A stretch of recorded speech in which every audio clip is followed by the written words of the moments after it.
को सेव करेंगे और यहाँ से रन।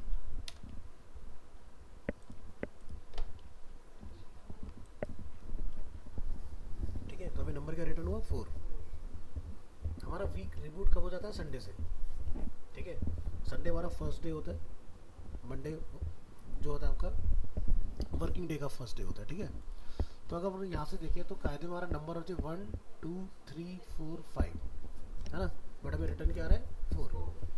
अब 4, चलो मैंने तुम्हें समझा दिया, तुम तो समझ जाओगे कि क्या चल रहा है, लेकिन एक नॉर्मल यूज़र के लिए तो कन्फ्यूजिंग हो गया भाई, ये डेट है, मंथ है, क्या है, उसे तो नहीं पता ना कि भी डेट नंबर, डे का भी नंबर में होता है। तो ऐसी सिचुएशन में हम लोग क्या करते हैं, ठीक है, पहले तो इसको समझो कि ये 4 क्यों रिटर्न हुआ, क्योंकि कोडिंग के अंदर हर चीज़ जो शुरू होती है वो जीरो से होती है। जैसे आप लोग फोटोशॉप पढ़ के आए हो, आपने देखा होगा कि हमारे कलर जो होते हैं वो 256 होते हैं, लेकिन लिखा 255 जाता है, क्योंकि ज़ीरो भी अपने आप में एक नंबर है। तो उसी तरह से जो संडे है वो 0 है, मंडे 1 है, ट्यूसडे 2 है, वेडनेसडे 3 है, थर्सडे 4 है। समझ आ गया? इसी तरह से जब लोग आगे चल के कुछ एरे वगैरह पढ़ेंगे ऑब्जेक्ट्स इसके अंदर, तो एरे के अंदर भी जो डेटा स्टोर होता है, जो फर्स्ट होता है उसको फर्स्ट नहीं बोलते, उसको ज़ीरो पोजीशन बोलते हैं। ठीक है, तो हर चीज़ ज़ीरो से शुरू होती है, क्योंकि बाइनरी जो होता है वो या तो ज़ीरो होता है या 1 होता है, दो ही चीज़ होती है, इसके अलावा तीसरा कुछ नहीं होता। चल, तो यहाँ थे। अब टेक्निकली हमें तो समझ में आ गया कि भाई हमने यहाँ पे जाके लिखा like current day is this. ठीक है, तो हम तो समझ जाएंगे 4 की बात चली, यानी कि थर्सडे की बात हो रही है। लेकिन बाकी लोगों को कैसे जस्टिफाई होगा, इसमें तो वो तो डे को स्ट्रिंग मोड में समझेंगे ना, संडे मंडे ट्यूसडे, तो वो संडे मंडे ट्यूसडे यहाँ पर कैसे लेके हम लोग आएंगे, तो उसके लिए आप यहाँ पर डिफाइन करेंगे इस मेथड का। मैं इसको यहाँ पर कमेंट कर दे रहा हूँ, ये चलता रहने तो कोई दिक्कत नहीं है। आप एक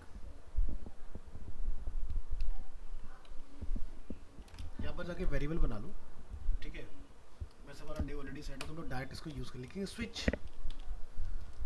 स्विच बिल्कुल जैसे आप लोग इफ़ लिखते हो उसी तरह से लिखा जाएगा, बस इफ़ को रिप्लेस कर देना है विद स्विच।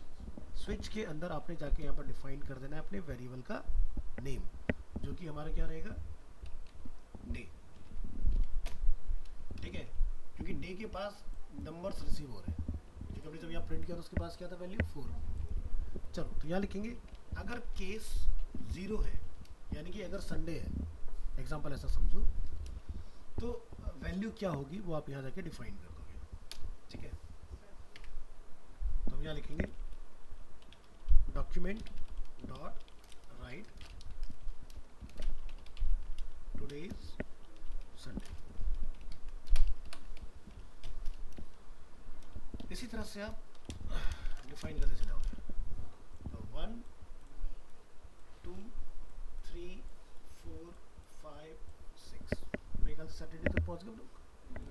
तो बाकी फुल में आप लिख लेना, या मैं लिख देता हूँ, सैटरडे हो गया, ये क्या होगा फ्राइडे, इसका आगे फ्राइडे ऐड कर दूँ, और कौन सा थर्सडे, यहाँ जाओ, यहाँ पर थर्सडे ऐड करके आ जाओ,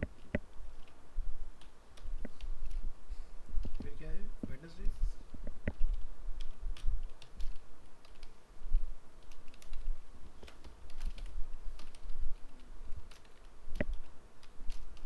सब डिफाइन। इसके बाद आप इसको चला के कि क्या हम लोग कोई आउटपुट अचीव कर पा रहे हैं या नहीं।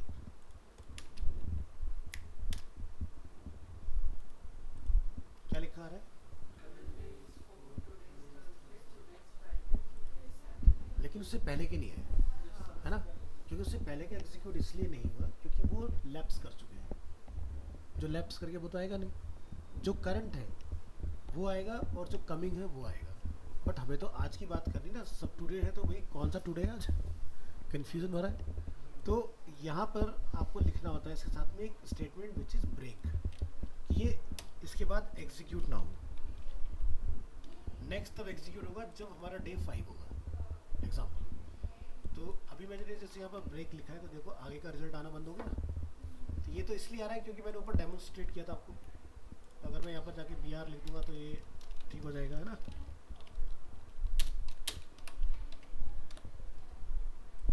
क्लियर है ना? अब मान लो कि जब आप मैं अगर यहाँ पर कस्टमली जाके टाइम चेंज कर दूँ, यहाँ से कल का दिन सेट कर देता हूँ एडजस्ट डेट एंड टाइम के अंदर, तो यहाँ पर मेरा ये चेंज हो जाएगा ऑटोमेटिकली। हाँ ये देखो,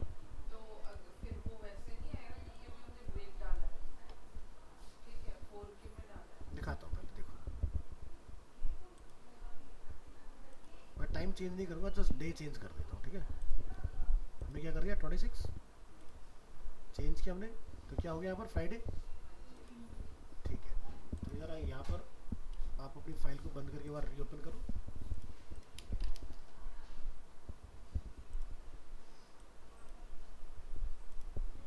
क्या लिखा रहा है?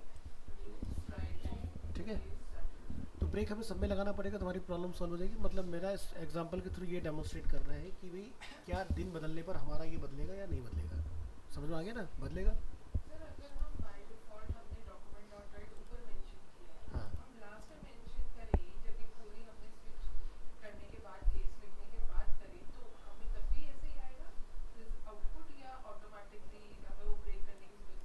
क्या क्या दोबारा पूछो।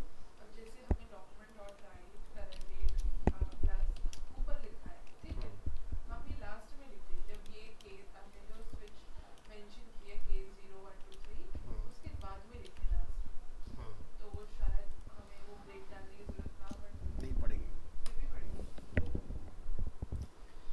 देखो होता क्या है कि मान लो जैसे हमने अभी 4 का देखा, जो लैप्स कर गया वो तो नहीं आया, लेकिन जो कमिंग सून था वो आया।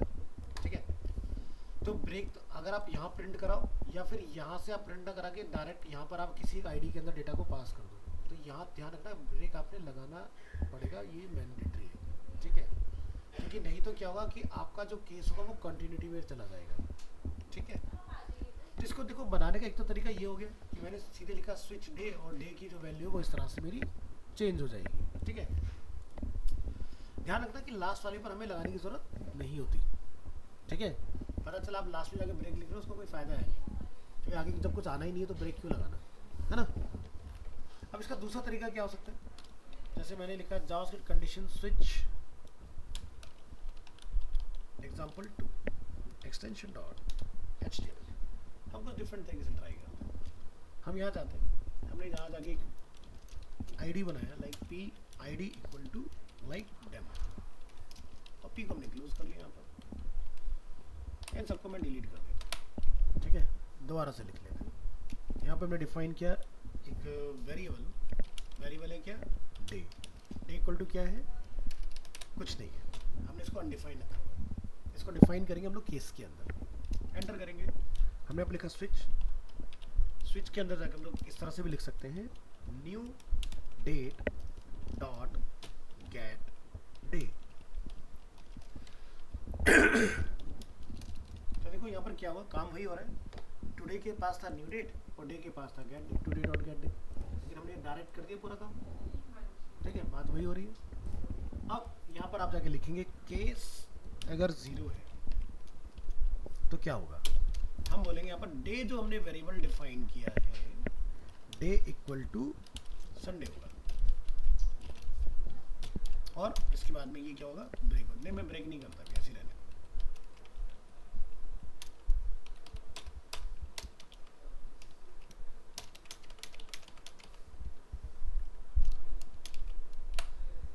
चलिए,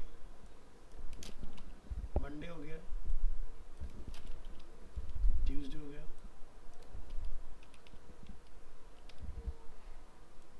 थर्सडे हो गया, फ्राइडे हो गया, और एक सैटरडे हो गया। इसकी भी जरूरत नहीं है, इसको बना देंगे। इसके बाद केस हमने क्या लिखा, 1 2 3 4 5 6। अब जो डेटा है वो किस वेरिएबल के पास है, डे वेरिएबल के पास है, क्योंकि हमने हर एक केस में डे वेरिएबल को कुछ वैल्यू साइन की है ना। तो क्या लिखेंगे नीचे आके, यहाँ लिखेंगे document dot get element by ID. ID क्या अपना, इनर एचटीएमएल में क्या डाल दोगे, डे वेरिएबल तुमने बनाया, तो यहाँ पर क्या लिख सकते हैं, लाइक टुडे इज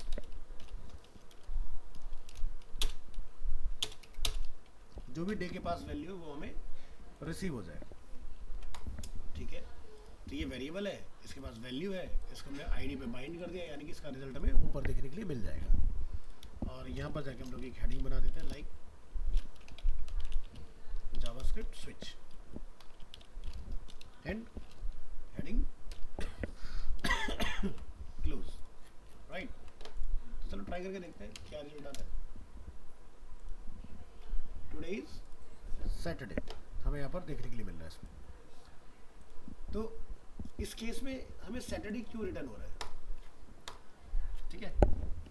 अब यहाँ जरा हमने सिनेरियो बदला, भाई क्योंकि दिन क्या था हमारा, हमें ये आना चाहिए था, थर्सडे आना चाहिए था ना। तो अगर फ्राइडे नहीं, मैंने वापस ठीक कर दिया ना, 25 कर दिया ना, कंफ्यूज मत करो मुझे। तो किसी के पास भी ब्रेक नहीं है, ठीक है। अब पहले वाले एग्जांपल में और करंट वाले एग्जांपल में डिफरेंस क्या है।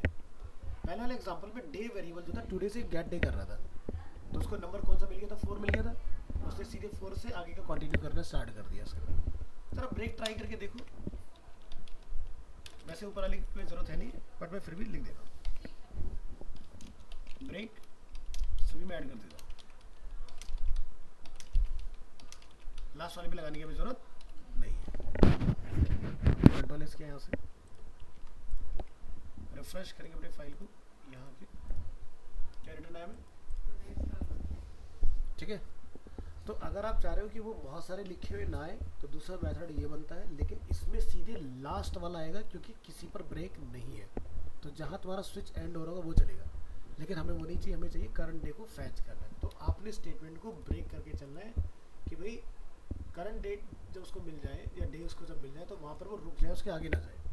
लेकिन यहाँ पर क्या हुआ, ये पहुँच गया सीधे लास्ट नंबर पर, अगर 6 के आगे कुछ और लिख देते तुम तो उसके आगे भी चला जाता है। तो 2 तरीके हैं इस चीज़ को करने के सक्सेसफुल, ऐसे कर सकते हो या फिर वैसे कर सकते हो। लेकिन इसमें अपने डॉक्यूमेंट डॉट राइट बार बार यूज़ ना करके क्या करा, सीधे एक बार एक आईडी के अंदर डेटा को पास कर दिया, ठीक है। ट्राई करके देखिएगा इसको। अब जैसे एक ऑब्जेक्ट होता है मैथ,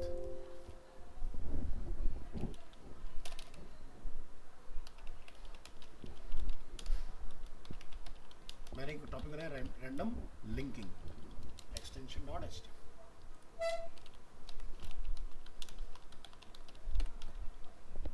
और इसको हम लोग डाल देंगे जावास्क्रिप्ट मैथ डॉट रैंडम,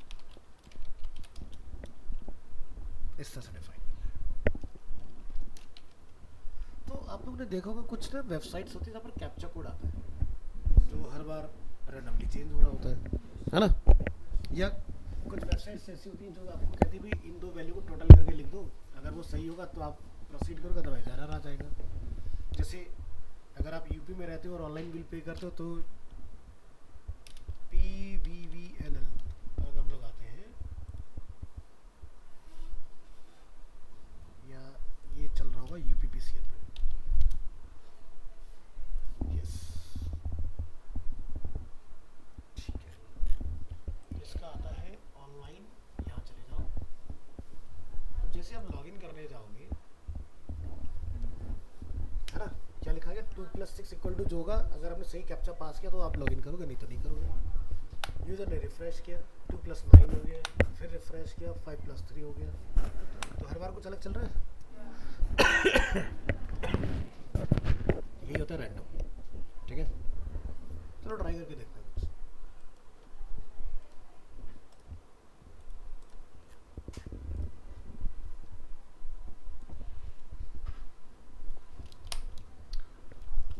एक स्क्रिप्ट टैग डिफाइन करेंगे और एक वेरिएबल डिफाइन कर लेंगे लाइक टेक्स्ट।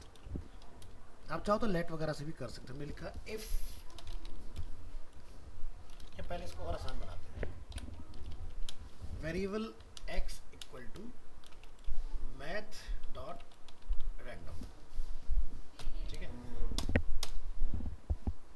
अब इसमें हमें क्या करना है, यहाँ पर हम लोग लिखेंगे डॉक्यूमेंट डॉट राइट, और हमने x को प्रिंट किया, ठीक है। तो हमें कोई नंबर रिसीव होना चाहिए, 0 पॉइंट समथिंग करके आपको कुछ नंबर मिलेगा, काफ़ी लेंदी नंबर आएगा। हमने सेव की थी फाइल, नहीं की थी?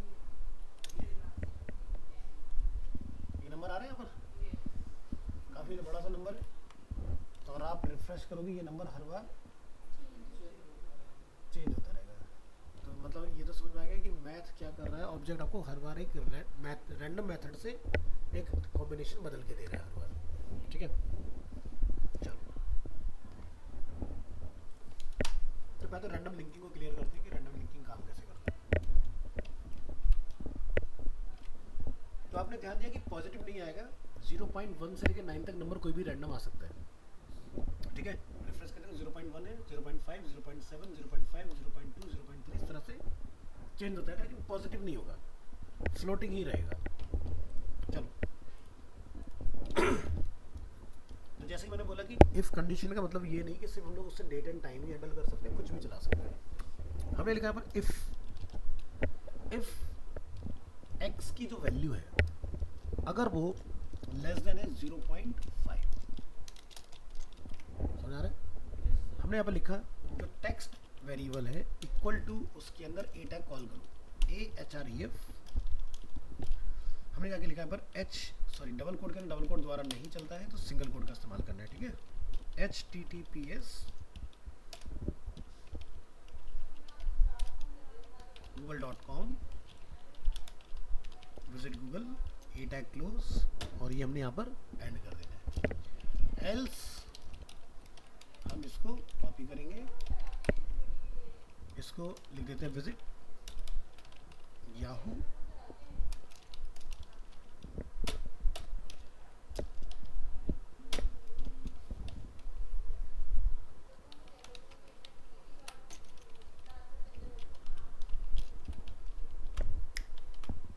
ठीक है, ये हमने डिफाइन किया।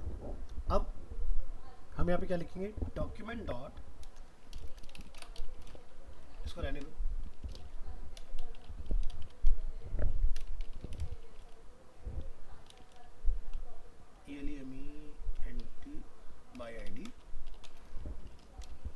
आईडी हमारे पास क्या है, ऊपर डेमो है या हमने डाली नहीं है?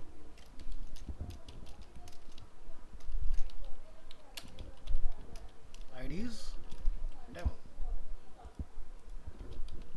Dot inner HTML equal to क्या हो जाए, टेक्स्ट। टेक्स्ट क्यों लिखेंगे, क्योंकि टेक्स्ट के पास तो लिंक है हमारे। ठीक है, ठीक है, कंट्रोल एस करेंगे और ट्राई करके देखते हैं क्या लिखा है, विजिट गूगल। नीचे मैंने टेस्टिंग के लिए नंबर रखा हुआ है कि जब तक वैल्यू लेस देन 0.5 होगी तब तक गूगल आएगा, 0.5 से कम है भी।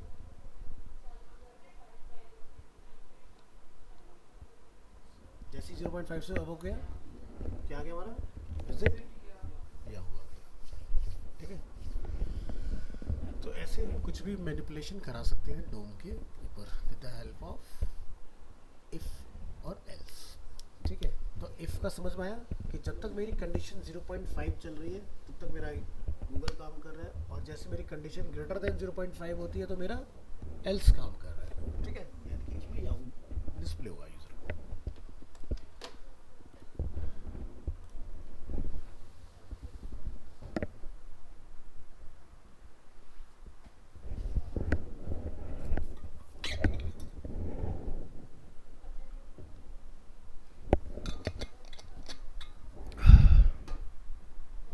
तो यहाँ तक कोई डाउट, कोई क्वेरी है तो कुछ मुझे बताइए। क्लियर है यहाँ तक चीज़ें? अब हम लोग इसको थोड़ा सा एडवांस बनाएंगे, इसको लेके चलेंगे हम लोग लूप के साथ। लूप यानी कि आपके रिपीटेटिव जो काम होते हैं, जो आपको बार बार करने पड़ते हैं, उसके लिए हम लोग यूज़ करते हैं। जैसे एग्जांपल के तौर पर आपको काउंटिंग लिखनी है 1 से लेकर 100 फॉर एग्जांपल, ऐसा समझो अभी के लिए। तो क्या होगा कि आप उसको 1 से लेकर 100 तक लिखना पड़ेगा, यानी कि 100 टाइम मुझे काम करना पड़ेगा। बट अगर आपको लूप्स आते हैं कोडिंग के अंदर तो आप 100 तक का काम मिली सेकेंड्स में कर लो, सेकेंड्स भी नहीं लगेंगे, बस जो टाइम लगेगा कोड लिखने में लगेगा। तो चलिए समझते हैं इसका एक एग्जांपल और यहाँ से हम लोग टॉपिक स्टार्ट करेंगे। क्या हो गया?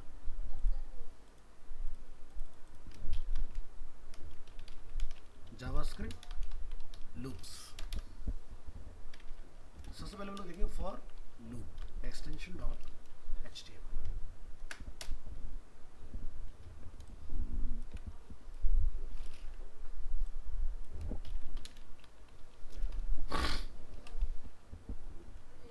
ठीक है, तो इससे हम लोग क्या एग्जांपल बना सकते हैं? तो देखो जैसे आप लोग लिखते हो ना इफ कंडीशन, ये तो स्ट्रक्चर होता है, वैसे ही फॉर लूप का भी स्ट्रक्चर होता है। फॉर इसमें तीन चीजें एक साथ काम करती हैं, कहाँ से स्टार्ट होगा, कहाँ तक जाएगा, और इंक्रीमेंट होगा या डिक्रीमेंट होगा। समझ आ गया? पहला है इनिशियलाइजेशन, सेकंड है अप टू, थर्ड क्या है इंक्रीमेंट या डिक्रीमेंट। ये तीन हमें इसमें वैल्यू पास करनी होती है। तो फॉर एग्जांपल मैंने यहाँ पर बोला कि मेरे पास एक वेरिएबल है लाइक आई, और आई की वैल्यू है 0। ठीक है, फिर मैंने बोला आई जो है, अब दोबारा से वैर नहीं लिखना क्योंकि एक ही बार डिक्लेयर करना होता है ना वैर, तो वेरिएबल बन चुका। हम इसको बोले आई इज लेस देन, ठीक है, लाइक 10, और जब तक 10 ना हो जाए तो आई क्या रहे, बढ़ता रहे। I equal to I plus 1 यानी कि आई प्लस प्लस। ठीक है, ये होता रहे। फिर हम लोग यहाँ पे लिखेंगे document dot right for testing. हमने लिखा current value of I is, हमने यहाँ लिखा आई प्लस बी आर। अब ये हमने क्या किया, ये तो हो गया हमारा टेक्स्ट वैल्यू, ये हो गया हमारा वेरिएबल वैल्यू, ये हो गया। जितनी बार भी लूप चलेगा हर बार रिजल्ट एक नई लाइन में आएगा, नहीं तो एक ही लाइन में लिखते चले जाएगा। ठीक है, यहाँ तक हमने काम कंप्लीट किया। इसको लिख देते हैं जावास्क्रिप्ट फॉर लूप। अभी डेमो की जरूरत है, उसको पढ़ा लेने दो ऐसे, और यहाँ से करेंगे बैक, यहाँ आएंगे और इसको रन करेंगे। क्या दिखाई दिया अपने को, है ना? 0 से इनिशियलाइज हुआ और लेस देन 10, तो लेस देन 10 क्या होता है, 9 होता है। अगर आप यहाँ लिखते हैं कि ये स्टार्ट होगा 1 से और लेस देन और इक्वल टू होगा 10, तो इसका मतलब ये हुआ कि ये 1 से चलेगा 10 पे जाकर रुकेगा। तो जरा चला के देखो, समझ में आ गया? तो हमें ये पता चल गया कि इस तरह का अगर हमें कुछ भी काम करना है तो हम लोग लूप से करा सकते हैं। तो अपने डिज़ाइन में कहाँ इस्तेमाल कर सकते हैं चीज़ों को? जैसे एग्जांपल के तौर पर हेडिंग्स जानते हो HTML की, 1 से चलती है 6 तक जाती है। मेरे को एक ही बार लिखना है लेकिन 6 तक की ऑटोमेटिक बन जाए, कैसे होगा? तो यहाँ पर हम लोग जाके एक छोटा सा एग्जांपल बना सकते हैं। For loop with HTML header, ये जस्ट एग्जांपल है और कुछ नहीं है। ठीक है, तो 1 से शुरू होता है, कहाँ तक जाता है, 6 तक जाता है। यहाँ जाके लिखेंगे इसमें, सबसे पहले स्ट्रक्चर समझेंगे। H1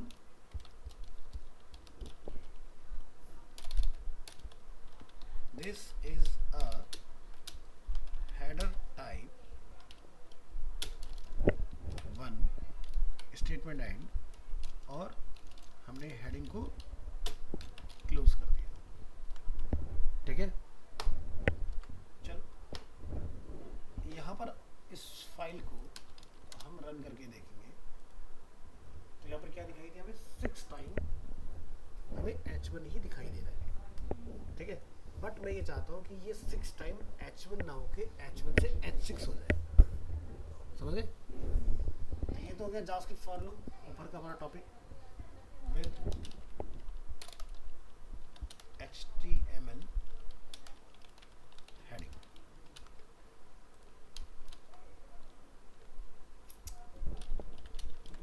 ऑलराइट, तो यहाँ पर क्या दिखाई दे रहा है, 1 दिखाई दे रहा है।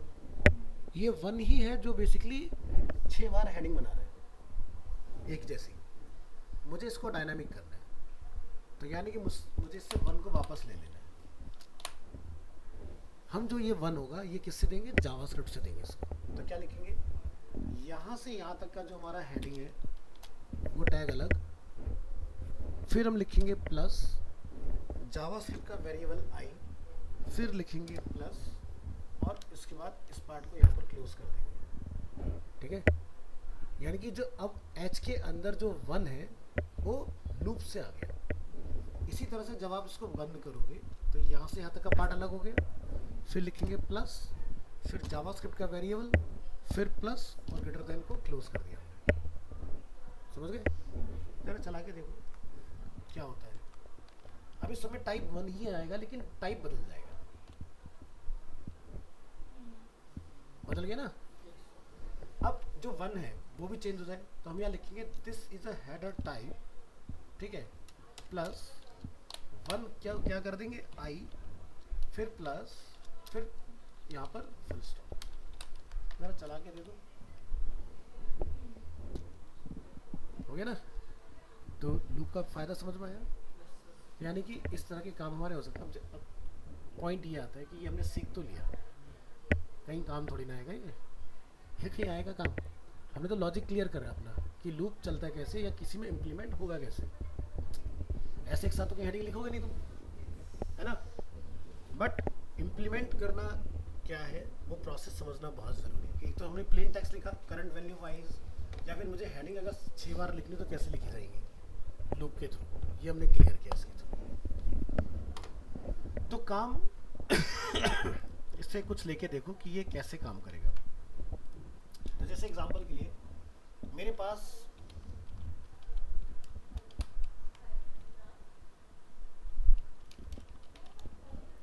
एक एरे है। अब ये एरे क्या होता है?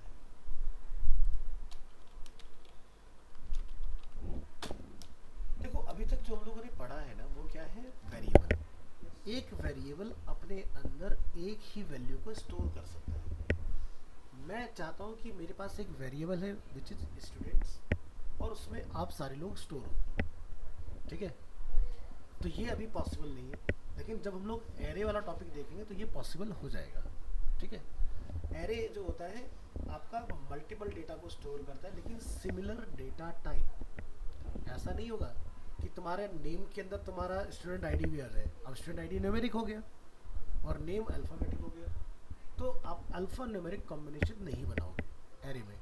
अगर आप स्टूडेंट आईडी का बनाना चाह रहे हो तो आपको स्टूडेंट आईडी का एक अलग वेरिएबल बना के उसके अंदर एरे स्टोर कराना पड़ेगा। तो ज़रा एक झलक देखते हैं कैसे काम करता है। फॉर लूप हमने क्या डिलीट, हमने एक वेरिएबल बनाया लाइक स्टूडेंट्स इक्वल टू। तो जब लोग किसी एरे को बनाते हैं तो मेन ब्रैकेट का यूज़ करते हैं।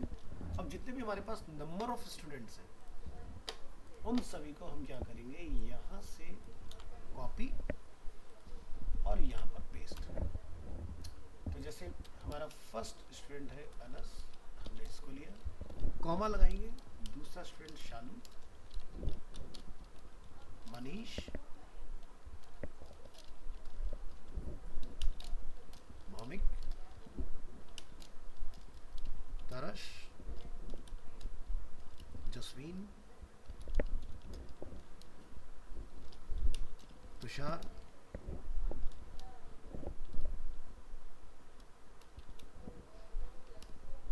कुछ तो गड़बड़ है,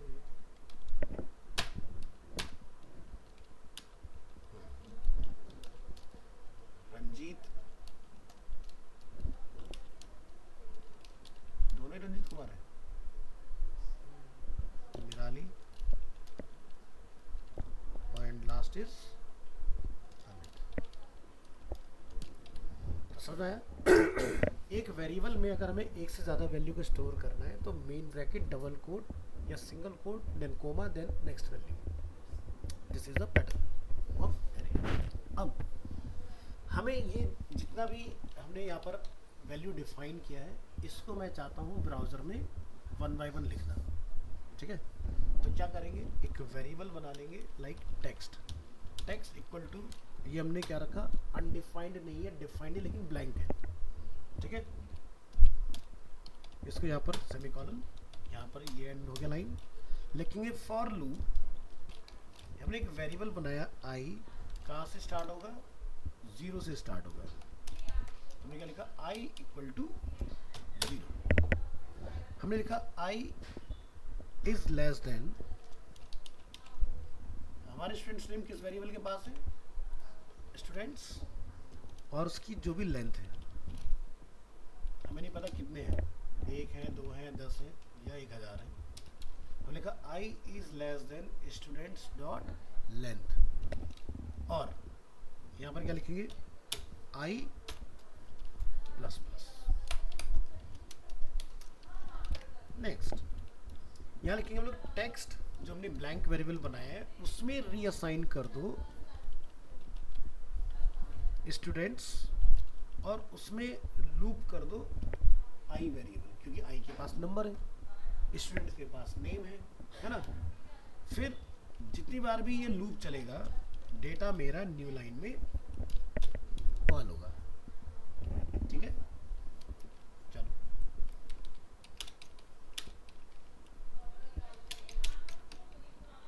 फिर हम लोग क्या लिखेंगे, document dot get element by ID. ID क्या अपने पास, demo dot inner HTML equal to, क्या कॉल करेंगे, टेक्स्ट वेरिएबल, क्योंकि डेटा इसी के पास है ना। जरा रन करा के देखो क्या हम सभी स्टूडेंट्स का रिजल्ट फैच कर पा रहे हैं या नहीं।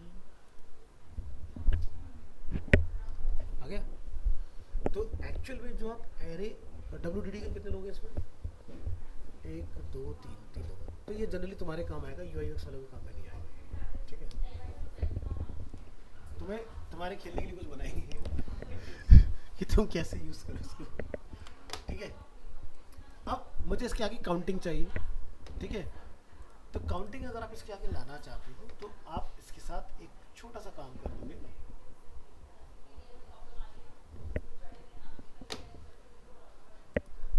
यहाँ पर आप लिख देंगे इसमें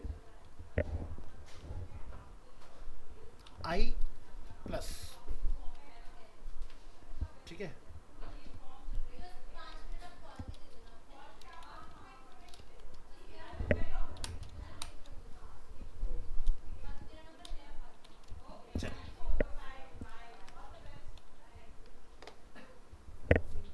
ठीक है। अब 0 में आपको क्यों दिखा रहा हूँ, उसके पीछे का लॉजिक समझो। मैंने आपको बोला था कि एरे जो होता है वो 0 से स्टार्ट होता है। अगर मैंने अपना लूप 1 से चलाया होता तो शालू से स्टार्ट होता और नस गायब हो जाता। समझ आ रहा है।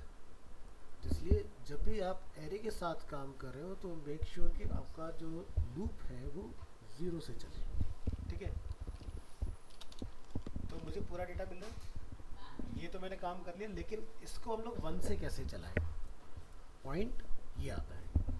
इसके 2 तरीके हैं, तो वो चला जाएगा अनस, क्या, हाँ, ठीक है।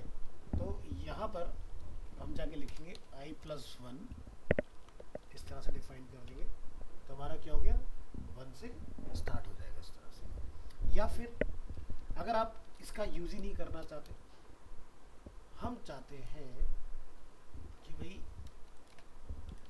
हमने लिस्ट पढ़ा हुआ है टॉपिक में, लिस्ट में OL होता है, ऑर्डर लिस्ट, तो वो मेरी प्रॉब्लम ऑटोमेटिकली सॉल्व कर सकता है।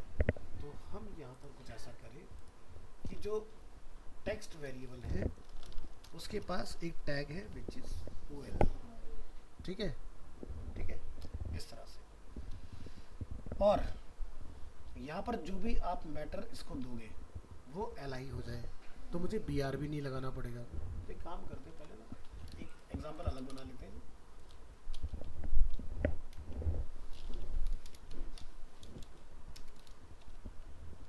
एक एग्जांपल ये वाला रहने देते हैं,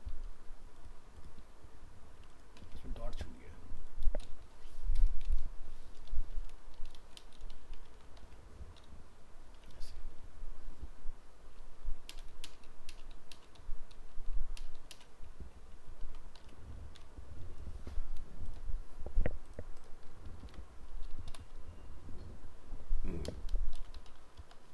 example to extension dot HTML।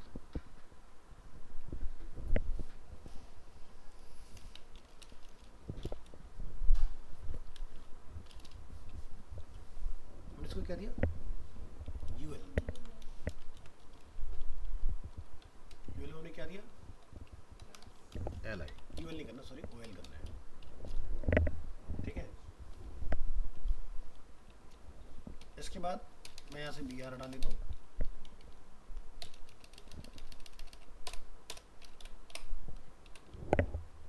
ठीक है, सॉरी,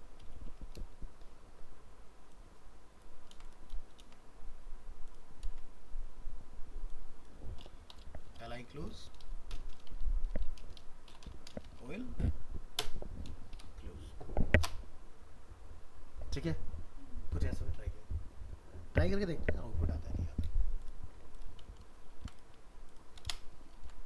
तो समझ आ रहा है, हमने यहाँ पर पूरा लॉजिक जो है वो किसमें डाल दिया, ओएल और एल आई के अंदर, ठीक है। चलिए ट्राई करते हैं।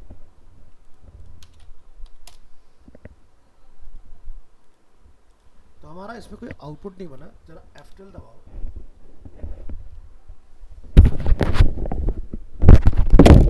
इसी बंद कर दिया गया।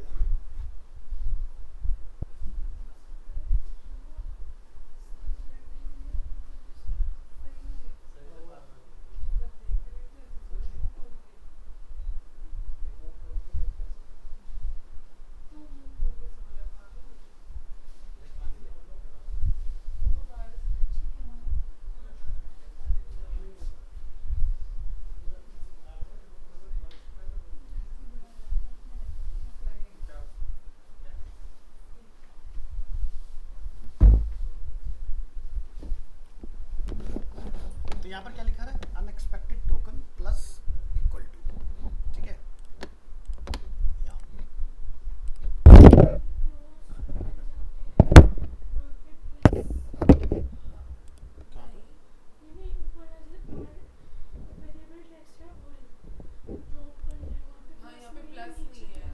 यहाँ यहाँ ऊपर नहीं है बट नीचे क्लोज्ड कॉइल में प्लस है।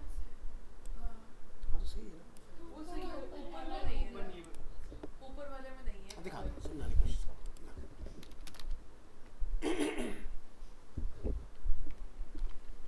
इस फाइल को control A, control C paste कर लो, डाउट के नाम से बना लो।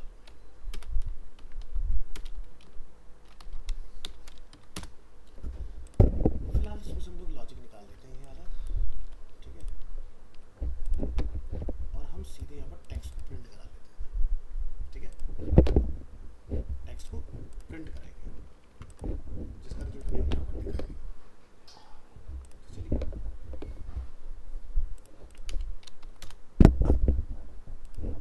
आउटपुट इसका कुछ होगा नहीं। F12 दबा के देखो क्या कोई एरर वगैरह स्क्रीन में दिखाई दे रहा है, यहाँ पे लिखा है अनएक्सपेक्टेड टोकन। जरा कंट्रोल यू यहाँ पर प्रेस करके देखो, हमें कुछ इस तरह का आ रहा है। और इसको इंस्पेक्ट करो, तो यहाँ पर ये पी टैग है हमारा, उसमें से कुछ डाल देना, एग्जाम्पल पी टैग में दिखाई दे।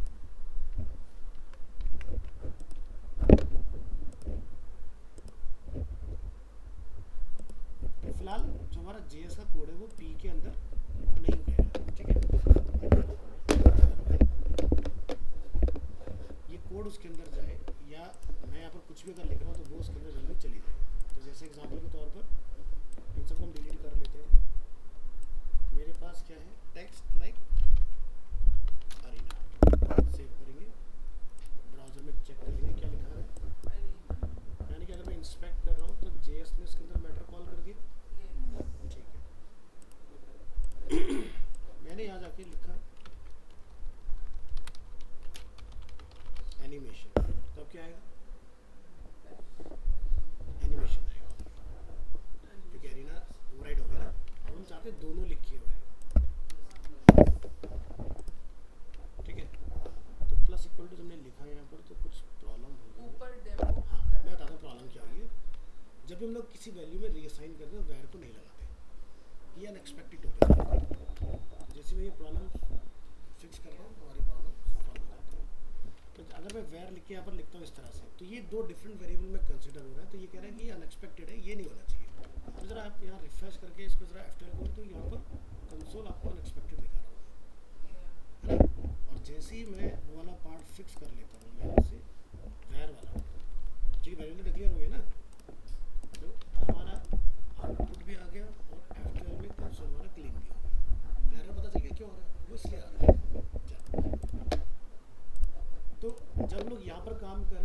रखना कि अगर आपने टेक्स्ट वेरिएबल डिफाइन किया है तो उसके बाद में सिविल में प्लस आएगा, बस वेर हमें दोबारा से नहीं डालना है। हमने क्या करा, कॉपी पेस्ट किया था ना, तो इसलिए वो छूट गया बाय मिस्टेक।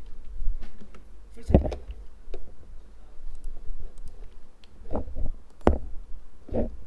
डेटा आ रहा है, लेकिन क्या हुआ कि एक ही एलआई में सारा डेटा हमारा आ गया।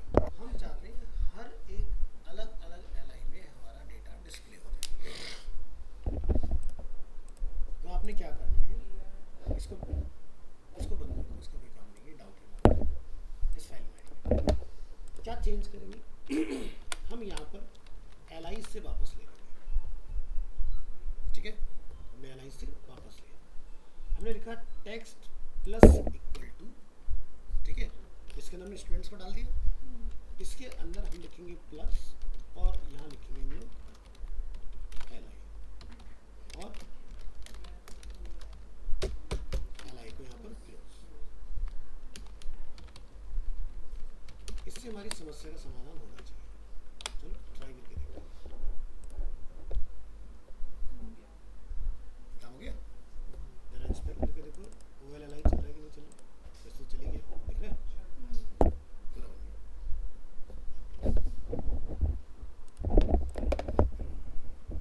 तो लूप का एक और फायदा, अब ये तो हो गया बेसिकली जो हमारे बैकएंड वाले स्टूडेंट आएंगे जिनका डब्ल्यूडीडी वगैरह है, वो बैकएंड से डेटा रिट्रीव करके फ्रंट एंड पर कैसे लिखाएंगे। तो एग्जांपल के तौर पर मान लो कि आप किसी ऑर्गेनाइजेशन में जॉब कर रहे हो, काम कर रहे हो, और आपका सीनियर आपसे कहता है कि मुझे आज के रजिस्ट्रेशन या टिल डेट तक कितने रजिस्ट्रेशन बैकएंड में हुए हैं उनका डेटा मुझे फ्रंट एंड में दिखा दो।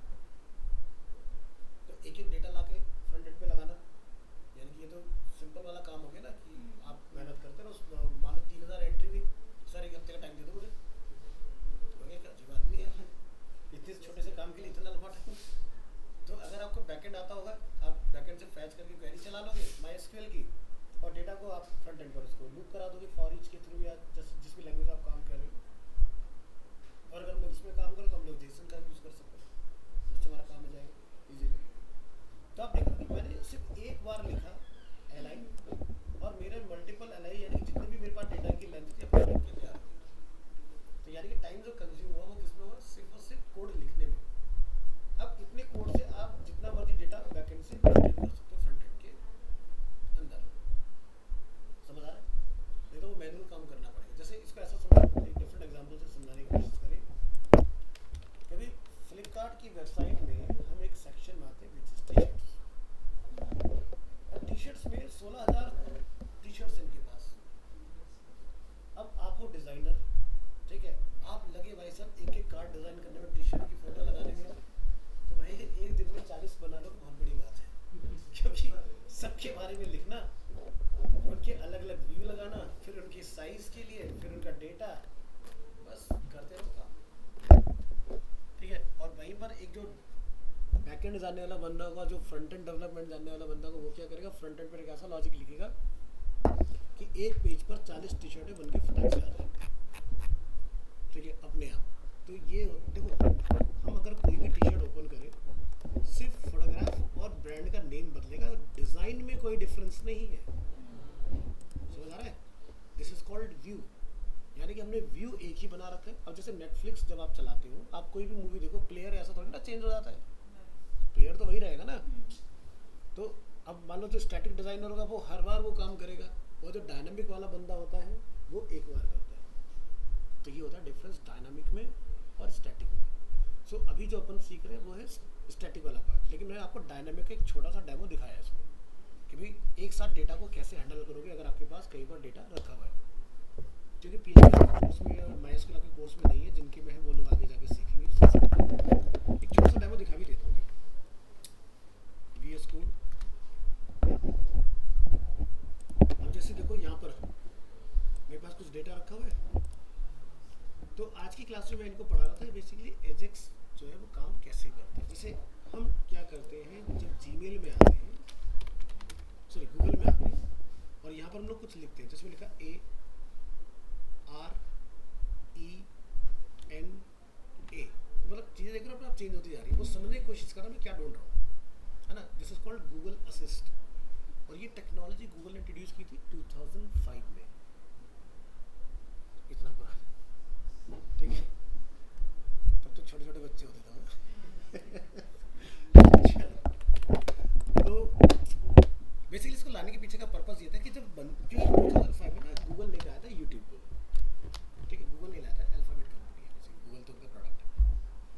यूट्यूब लॉन्च किया था, तो यूट्यूब पे जब बंदा सर्च करे कोई गाना या कोई वीडियो तो हिंट्स अपने आप आ जाएगा। हिंट्स नहीं आते तो भैया ढूंढना बड़ा मुश्किल हो जाता है वहाँ पर, है ना।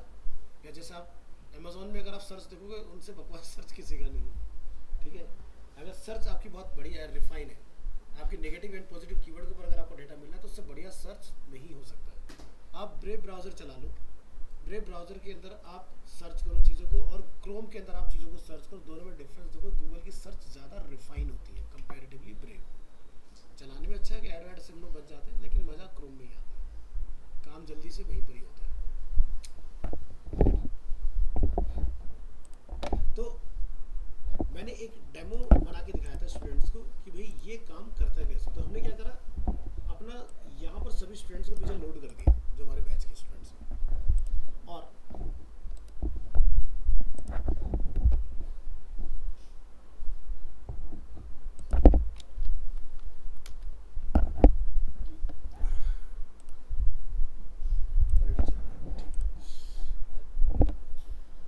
यहाँ लिखेंगे local host, batch time, current date, PHP AJAX PHP। यहाँ पर मैंने जाके लिखा जैसे कि A, तो A से उसने मुझे ऑटोमेटिकली सजेशन दे दिया कि बैकएंड में आपके पास आकिफ, अरबाज और अक्षय नाम से कैंडिडेट्स अवेलेबल है। अब B और C से मेरे पास कुछ नहीं है, तो क्या लिखाएगा, B प्रेस करूँगा तो नो सजेशंस, C प्रेस करूँगा नो सजेशंस, D से दीपू और दिव्या गुप्ता, दो बच्चे वहाँ पर स्टोर है पीछे। तो कैसे काम कर रहे हैं समझ में आ रहा है। तो this is called Google assist, ठीक है। अब ये तो हुआ कि मैंने एक, जैसे आपको एक आज फाइल बना के दिखाई यहाँ पर, और उसके अंदर मैंने डेटा लोड कर रखा है, ये वैसा एग्जांपल है। एक आज मैंने इनको ये दिखाया कि बैकएंड में अगर कुछ स्टोर है ये देख रहे हो एजेक्स डेटाबेस, इस फाइल को चलाएंगे। अब बैकएंड में मेरे पास कुछ स्टूडेंट पहले से स्टोर है, जैसे कि नितिन, नीरज, तुषार, जयंत। अब आप देखोगे यहाँ पर कि जैसे मैंने नितिन को चूज़ किया, मुझे नितिन का पता चल गया, नितिन उसका नेम है, कुशाल उसका ईमेल है दिस। इसी तरह से जो भी मैं यूज़र सेलेक्ट करूँगा डेटा अपने आप चेंज होगा। ये क्या है, ये भी अगेन एजेक्स का one of the best example है। जब आप जीमेल चलाते हो तो अगर आप ड्राफ्ट में जाते हो, सेंट में जाते हो, तो पूरा पेज लोड नहीं होता, देखोगे तो सीधे सेंट का डेटा आ गया। तो ये वही काम हो रहा है जो मैंने यहाँ करके दिखाया, ठीक है। जैसे मैंने चूज़ किया सीधे मुझे उस बंदे का डेटा मिल गया।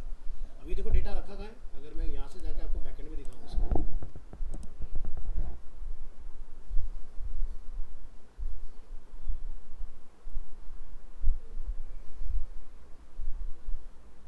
तो ये डेटा इस डेटाबेस के अंदर माई डीबी में माई स्टूडेंट्स, और माई स्टूडेंट्स के अंदर नितिन, नीरज, तुषार, जयंत यहाँ पर स्टोर। ये होता है डेटाबेस। ये बहुत बेसिक है, अभी ये बहुत कॉम्प्लिकेटेड हो जाता है जैसे आप प्रो होते जाते हो।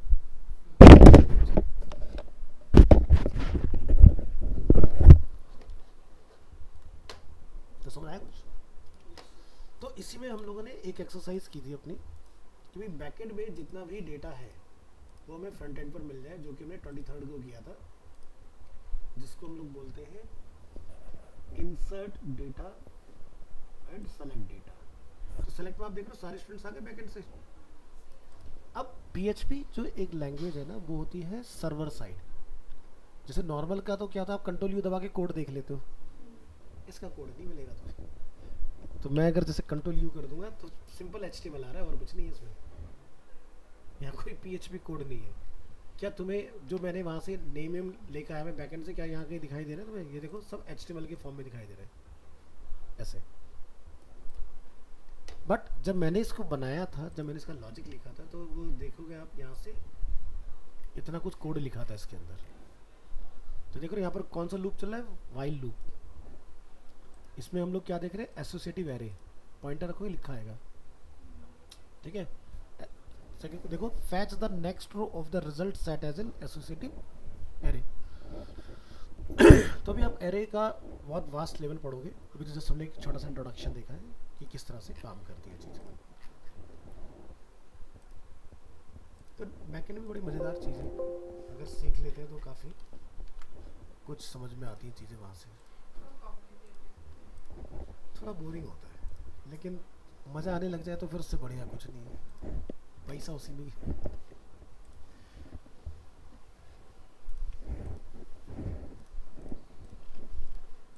चीज़ में ना इंटरेस्ट का होना बहुत ज़रूरी है।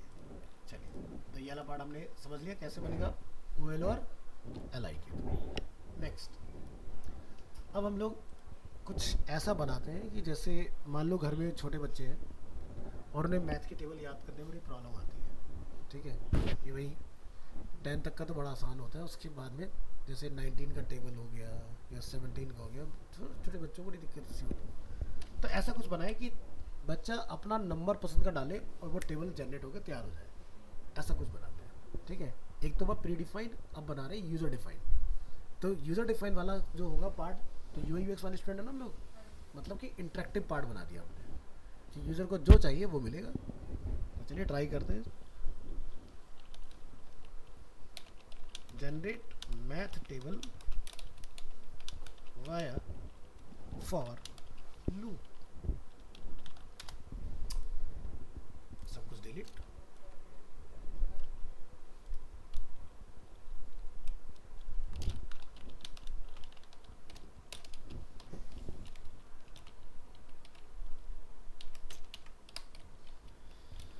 सो चलिए, हमारे पास एक वेरिएबल है, ठीक है। वेरिएबल है like X, X equal to हमने यहाँ पर लिखा प्रॉम्प्ट, ठीक है। प्रॉम्प्ट में हम यहाँ पर पास कर रहे हैं एक मैसेज, एंटर योर नंबर, ठीक है। वो नंबर कुछ भी हो सकता है जो यूज़र डालना चाहे। अब इतने कोड को हम चला के देखेंगे कि क्या हो रहा है।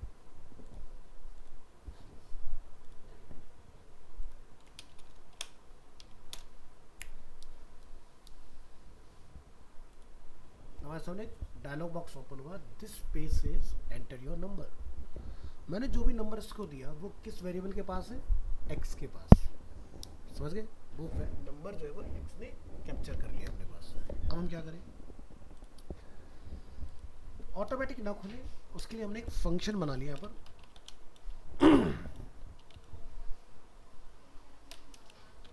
Math table.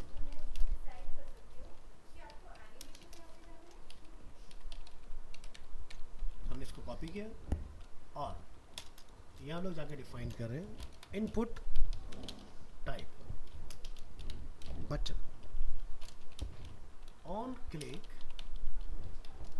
ये फंक्शन ट्रिगर होना चाहिए। क्लियर है। पेज को सेव करेंगे, ये बटन आ गया, यहाँ से बनाओ इसके ऊपर वैल्यू मैथ टेबल। अब जब मैं इसको ट्रिगर करूंगा तो ये काम करेगा, है ना, सही है ना। चलो, तो x के पास पहुंच गया यूजर ने जो उसको इनपुट दिया, ठीक है। नेक्स्ट हम यहाँ लिखेंगे फॉर लूप। तुमने एक वेरिएबल बनाया लाइक i, जो कि स्टार्ट होगा 1 से, क्योंकि मैथ का 2 1 जा 2 2 3 जा 2 2 जा इस तरह चलता है, तो हमने 1 अपना यहाँ पर इसलिए रखा है। नेक्स्ट i कहाँ तक जाएगा और इंक्रीमेंट। क्लियर है यहाँ तक, कोई कंफ्यूजन, ठीक है। यहाँ पर आप लिखें डॉक्यूमेंट डॉट राइट। अभी फिलहाल मैं डॉक्यूमेंट डॉट राइट कर रहा हूँ, गेट एलिमेंट कर दूंगा मैं इसको, ठीक है। हमने यहाँ पे जाके लिखा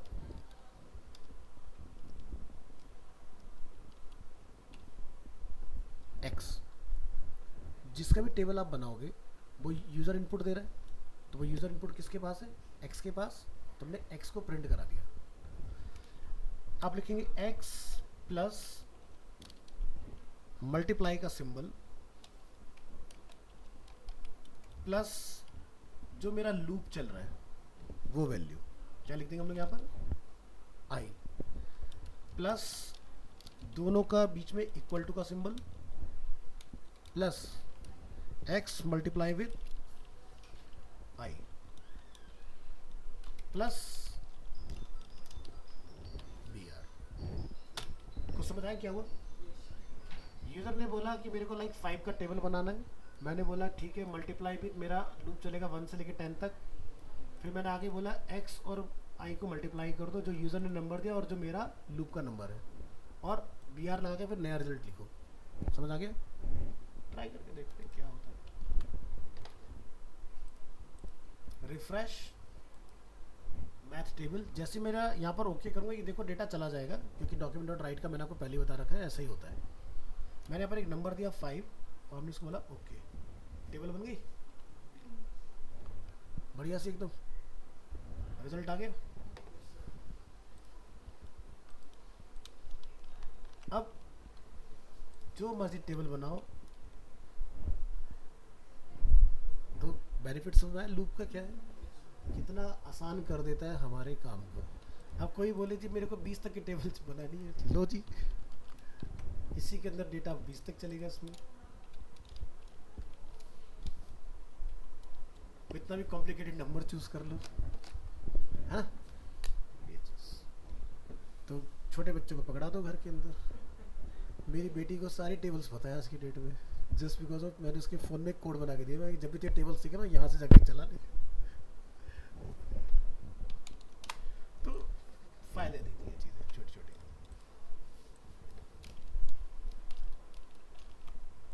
तो क्लियर है? तो यानी कि यूज़र की चॉइस का नंबर आ रहा है जिसका भी वो सीखना चाहे, और हम रिजल्ट को प्रोसेस करें। तो हमने क्या बोला, एक्स को प्रिंट कराया, मल्टीप्लाई का सिंबल डाला, 1 से 10 तक लूप चलाया और दोनों वैल्यू पकड़ के मल्टीप्लाई कर दिया, अरिथमेटिक ऑपरेटर, है ना। तो कुछ समझ आया फॉर लूप? तो फॉर के बाद में आता है आपका while and do while loop, ठीक है, तो वो सीखेंगे। फिर फॉर इन फॉर ऑफ ये भी होता है, ये भी सीखेंगे किस तरह से काम करती हैं चीज़ें। तो लूप बड़े कमाल की चीज़ है, अगर लूप आपका क्लियर तो आप अपने काम को बहुत आसान बना सकते हो, ठीक है।